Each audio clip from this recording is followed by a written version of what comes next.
you don't see a lot of politicians that go from the Olympics to the state legislature. Yeah. So how do you make that leap? I think that the skill sets are somewhat similar. I also think the idea of representation. So one of the beautiful things about the Olympics and the Paralympics is that you're not only representing your family, you're not only representing your community, your state, but you're representing the entire country as a whole. And I think at its best, representation, both at the local level, the state level, and certainly at the federal level for the United States Senate, is about that. It's about public service. It's about being able to represent individuals.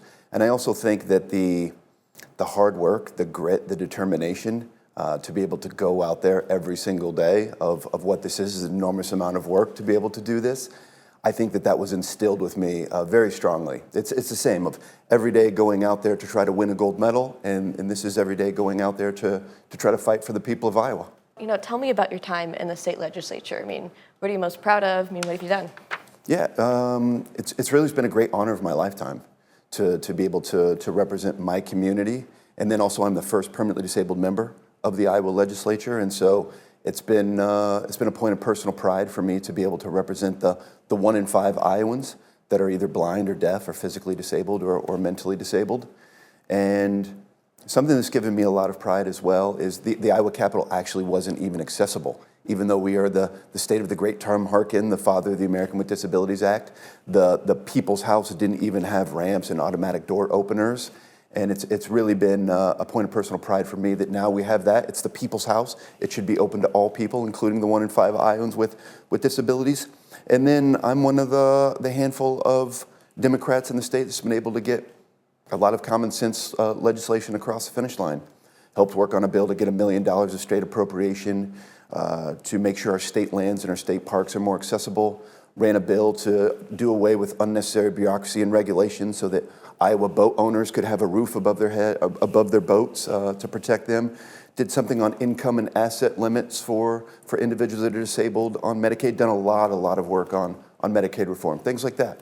But it's amazing work. It's the most meaningful work that I've ever done, honestly. And I would love to go from being able to represent my community at the State House and the 3.2 million Iowans to be able to go to the United States Senate and to be able to represent all Iowans. And essentially because of the power and influence of a place like the United States Senate, I believe it's the greatest vehicle to be able to implement societal change and so essentially be able to represent the entire country. It's a bit of a crowded race. You're competing against 3 other Democrats. Now, how do you distinguish yourself in that field? One is I'm a winner. And I know how to win. And that's I've overcome an enormous amount of adversity in my life. And that's both on the economic side, that's certainly on the healthcare side. I'm someone that went through 21 surgeries before I was 12 years old. I've got a great hard work and determination. I was actually cut from the national team 6 straight years, even though I represented the USA in 4 Paralympic Games. That grit, that hard work, that determination to ultimately go out there, do the work to be able to win gold medals. And then I'm the only one in this race that actually has even run against a Republican. I represent the reddest district in the state that's represented by a Democrat. Trump won my county by 20 points, won the 2 communities that I represent by double digits. I was able to outperform the top of the ticket by 14 points, win by nearly 6 points. And that is through the hard work, the grit, the determination, the work ethic to go out there every single day. And literally what I did is I went out there, rain or shine, hot or cold, and drug my wheelchair upstairs in my district to have conversations with Republicans, independents, Democrats. That's what distinguishes myself is between my life story, my working with nonprofit and for-profit, my work in the legislature, winning in really tough districts. I'm a winner and I know how to do this. It's no easy task to get elected as a Democrat anywhere in Iowa. Certainly. So how do you make that pitch? How do you, what's your plan to do it again? One, it's going to take an enormous amount of hard work. That is for sure. I'm going to have to meet people everywhere they are, the same way that I did it in my community, going out and crawling up the stairs and talking to people. I'm going to have to do the exact same thing every single day, going to every part of this state and having conversations with Iowans. But at our essence, I don't believe that we're a red state. I believe that we're a common sense state. And I'm a common sense prairie populist that is going to go out there and I'm going to talk about legitimately, not faux populism, but genuine populism. lowering people's cost, a livable wage, affordable health care, affordable pharmaceuticals. This is what I'm hearing when I'm on the door, is that there's Iowans that are legitimately struggling just to keep a roof above their head, to pay their bills, to keep food on the table. I understand that on a deeply personal level. I've gone through an enormous amount of economic adversity in my life, and I'm hearing far too often people not being able, either being uninsured, underinsured, wait list, not being able to afford to take their medication. Like, it is fundamentally wrong for us to live in the richest nation on earth, and people are making the determination, do I pay my bills, do I pay my electric bill, or do I take my medication, do I take my pills? It's wrong. These are the things we're going to talk about. We're going to talk about doing something about Iowa's growing cancer rate, about our water crisis, about our crumbling infrastructure. We're nearly dead last in terms of economic growth. We're the only state in the last 100 years that hasn't doubled in size. We're going to talk about supporting our public schools, supporting the middle class, the average worker, working family farms, right? Like small farms, small business. That's what we're going to get back to, because at our essence, I don't think that Iowans care as much red or blue, Democrat or Republican. What they want is someone that genuinely cares and empathizes with the plights of what they are going through, and so many people are struggling, and is going to go out there and in a bipartisan way go out there and find legislative solutions to their problems.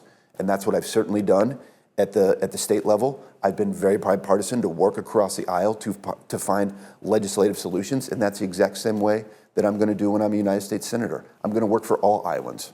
How do you translate those priorities to apply across the country? I mean, it's hard work. It's the same way when I went up to the Iowa Capitol. I was told repeatedly, you're in a trifecta minority. As a Democrat, you're not even going to be able to get a subcommittee. You're not even going to be able to get committees. There's no way you're going to be able to get legislation across the finish line. But I put in the hard work. It was 10 times as much work, meetings after meetings after meetings. I'm going to do the exact same way. That it's broken up there in D.C. We need to get back to country over party and being able to work across the aisle in a bipartisan fashion to be able to solve the problems. And that's what I'm going to do. I've got the grit, the hard work, and the determination to go up there and work very, very hard to find solutions to people's problems and to fight for Iowans. What are your plans for working with your potential peers in the Senate, especially Chuck Grassley, who is there for the foreseeable future? Yeah. I'm someone that's willing to work across the aisle to find bipartisan solutions to people's problems. I will work with the Trump administration and with Senator Grassley when it is absolutely beneficial to Iowa and Iowans, to the middle class, to our farmers, to our economics, to our public schools.